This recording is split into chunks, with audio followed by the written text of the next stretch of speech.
Hello, welcome to English tutorials by Balbir Tiwari. आज हम लोग कक्षा 10 की गोल्डन रेस बुक 1 को शुरू करेंगे और इसको शुरू करने का उद्देश्य एक यही है कि वो टेक्स्ट जो बच्चों के लिए बहुत कठिन होता है, बच्चे स्क्रीन पे इसको देखकर पढ़ पाएंगे। तो उम्मीद करती हूँ कि मैं आपको अच्छी तरह समझा पाऊँ और आप लोग भी इसको प्रयास करें समझने का। Thank you very much.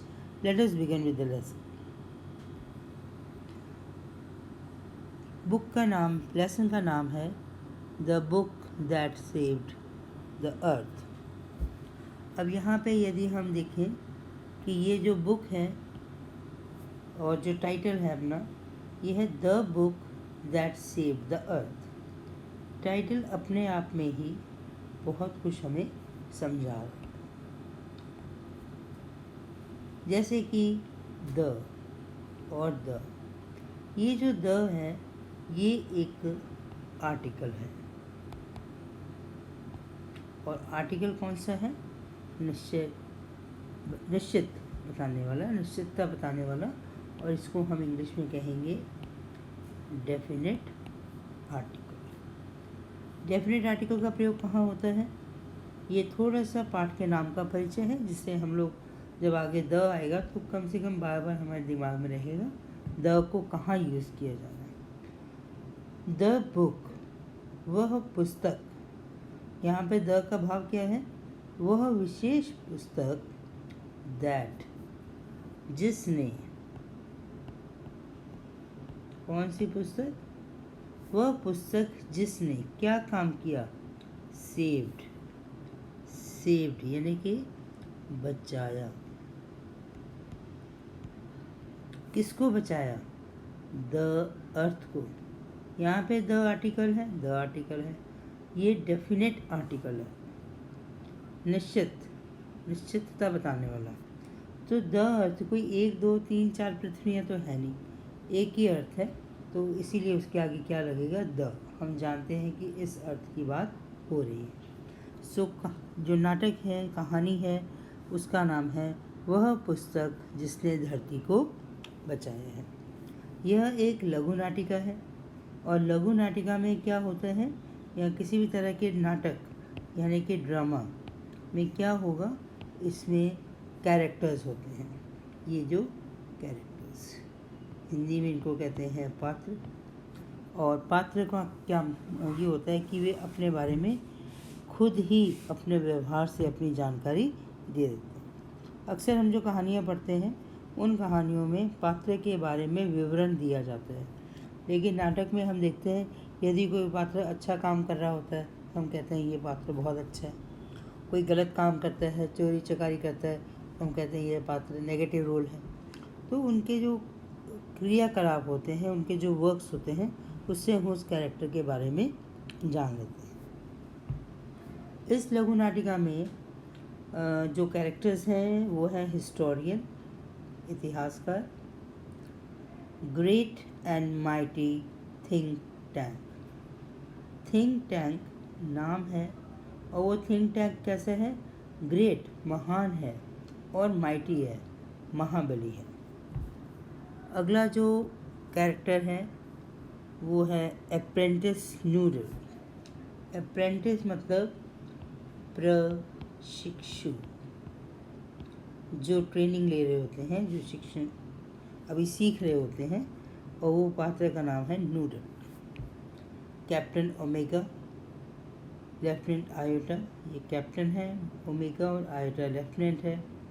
Sergeant ऊप है और of stage voice. Of stage यानी कि मंच के पीछे से। हम जानते हैं जितने भी ड्रामा होते हैं वो मंच पे दर्शाए जाते हैं, तो मंच के पीछे से दृश्य को व्यक्त करने के लिए, कुछ गतिविधियां बताने के लिए एक मंच के पीछे से बैकग्राउंड वॉइस आती है, आवाज़ आती है, तो उसे हम कहते हैं ऑफ स्टेज, मंच के पीछे से आने वाली वॉइस। वॉइस यानी कि आवाज़। तो ये था कैरेक्टर्स का परिचय। अब इस बुक में, और ये जो बुक जिसकी बात हम कर रहे हैं, the book that saved the earth, इस नाटिका में लेखक हमें ये दिखाते हैं कि जो समय है वो तो 25वीं शताब्दी का है, 25th सेंचुरी का है, लेकिन वो बीते हुए समय 20वीं शताब्दी 20th सेंचुरी की एक घटना का विवरण करते हैं। और इतिहास को पढ़ने के लिए जैसे हम लोग इतिहास की किताबों का यूज़ करते हैं, यहाँ पर उन्होंने इतिहास को पढ़ने के लिए हिस्ट्री स्कोप का यूज़ किया है। तो नाटक में दृश्य होते हैं। ये जो पार्ट है आपका, इसमें जो सीन्स हैं, सीन्स 2 ही रहेंगे। और पहला सीन जो है उसके पहले हमें ये बताते हैं कि आप इसको बताइए पढ़ के। पहले जो प्रश्न आए हैं हमारे पास, why was the 20th century called the era of book? 20वीं शताब्दी को एरा यानी कि युग किसका युग? पुस्तक का युग। पुस्तक का युग क्यों कहा जाता था? एरा यानी कि युग, समय। Who tried to invade the earth in 21st century? 21वीं शताब्दी में किसने धरती पर आक्रमण करने का प्रयास किया था? ये 2 प्रश्न हम अपने जहन में रखेंगे और जब आगे हम नाटक को पढ़ेंगे तो फिर इन प्रश्नों को ध्यान में रखेंगे तो इनके जवाब हमें स्वतः ही मिलेंगे।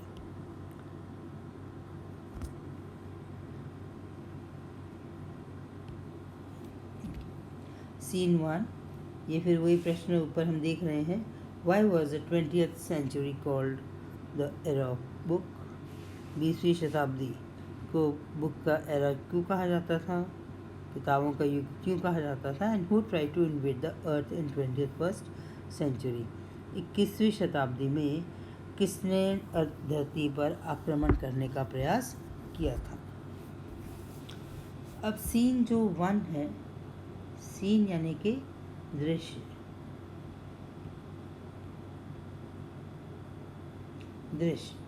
ये जो दृश्य है मंच है, इसी को दृश्य कहते हैं। यहाँ पे 2 दृश्य होंगे पूरी लघु नाटिका में। पहला दृश्य हम देखते हैं टाइम, हमेशा एक समय। कौन से समय की बात है ये? The 25th century. सेंचुरी यानी कि 100 वर्षों के एक समय को हम सेंचुरी कहते हैं और जिसको हम हिंदी में कहेंगे शताब्दी। 25वीं शताब्दी, समय है 25वीं शताब्दी। Place the museum of ancient history. Museum यानी कि संग्रहालय, प्राचीन इतिहास का संग्रहालय। पूरा संग्रहालय है जिसमें प्राचीन इतिहास की सब चीज़ें आपको मिलेंगी। Department of 20th century on the planet earth. Department यानी कि विभाग। किसका विभाग है ये?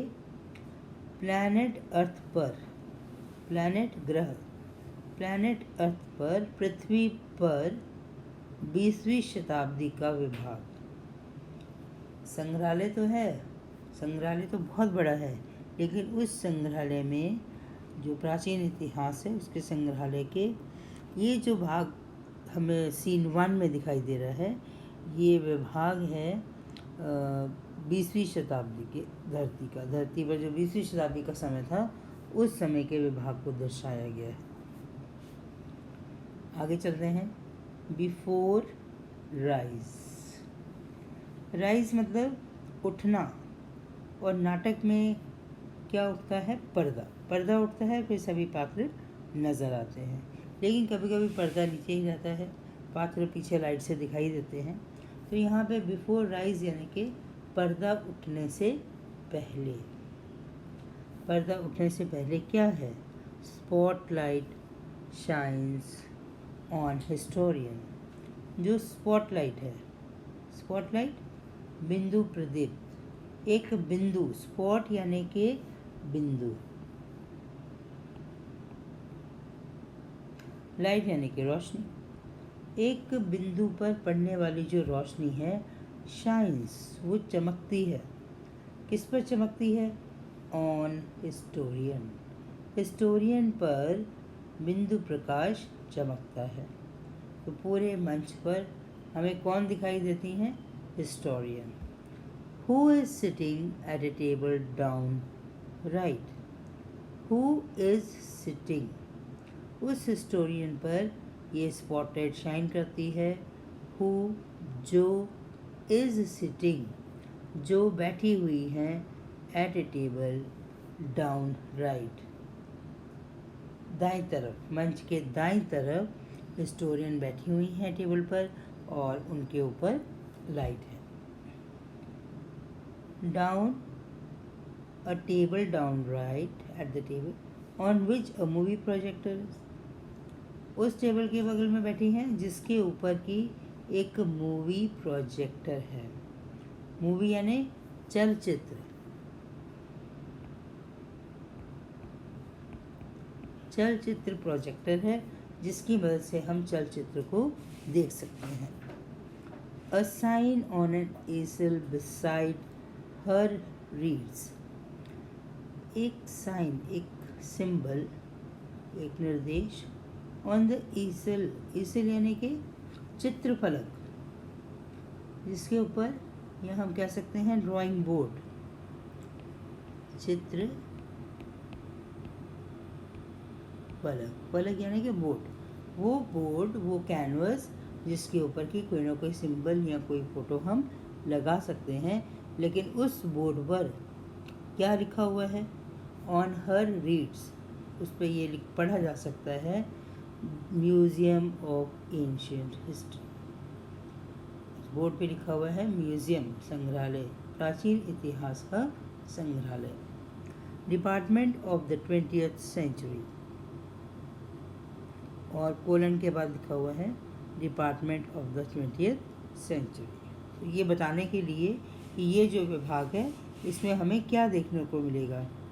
She stands and bows to the audience, she stands, वो खड़ी हो जाती हैं, एंड बाउज, और सिर झुकाकर, ऑडियंस यानी कि दर्शक, दर्शकों का अभिनंदन करती हैं। अब जैसा कि हमने डिस्कस किया था पहले कि एक ड्रामा में पात्र खुद ही बोलता है और उसकी गतिविधियों से हम उसके चरित्र के बारे में, उसके व्यवहार के बारे में जानकारी हासिल करते हैं। यहाँ पे हम देखते हैं हिस्टोरियन दर्शकों से मुखातिब होती है और कहती है गुड आफ्टरनून, सबका अभिनंदन करती हैं। वेलकम टू आवर म्यूज़ियम, हमारे संग्रहालय में स्वागत है। वेलकम यानी कि स्वागत है। Our museum of ancient history, और हमारा म्यूज़ियम किसका है? प्राचीन इतिहास का। एंड, और टू माय डिपार्टमेंट, और मेरे विभाग में भी आपका स्वागत है। और मेरा विभाग किसका है? Curiosities of the good old part of 20th century. मेरा विभाग जो कि कुतूहल वाली बातों का है, जिसमें अद्भुत बातें होंगी, जिसमें हैरत अंगेज़ बातें होंगी। किस समय की?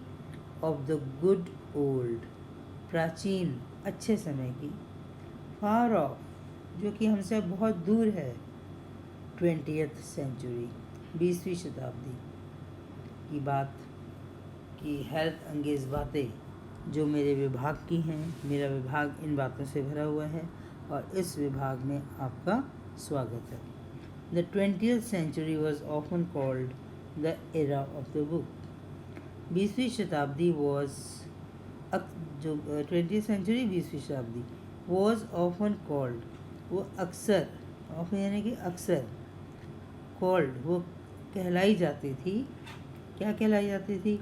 The era of the book, पुस्तक का युग। 20वीं शताब्दी को अक्सर पुस्तक का युग कहा जाता था। इन दोज डेज, उन दिनों में, देयर वर बुक्स, किताबें हुआ करती थी। In those days there were books about everything, हर चीज़ के बारे में। From anteaters, anteaters, चींटी को खाने वाले, से लेकर, फ्रॉम यानी कि से, टू जूलस। जूलस दक्षिण अफ्रीका की एक जाति है। इसका मतलब चींटी को खाने वाले प्राणियों से लेकर जूलस तक हर वस्तु का विवरण किताबों में मिलता था। द बुक्स टॉट पीपल, किताब उन्हें लोगों को सिखाया। क्या सिखाया? हाउ टू, कैसे किसी काम को किया जाए, एंड व्हेन टू, और कब किया जाए, एंड वेयर टू, और कहाँ किया जाए, एंड वाई टू, और क्यों किया जाए। तो लोगों को तर्क शक्ति, सोचने की शक्ति, क्यों, क्या, कैसे, कहाँ, ये सब किताबें ही इंसानों को सिखाती थी। दे इलस्ट्रेटेड, दे यहाँ पे किसके लिए है? दे का मतलब है वे। इलस्ट्रेटेड सचित्र, इलस्ट्रेट करना मतलब सचित्र, एजुकेटेड यानी कि समझाना, वे सचित्र समझाती थी। और क्या था बुक्स के बारे में? देवर पंक्चुएटेड, पंक्चुएटेड यानी कि उनमें पंक्चुएशन मार्क्स भी होते थे। पंक्चुएशन विराम चिन्ह,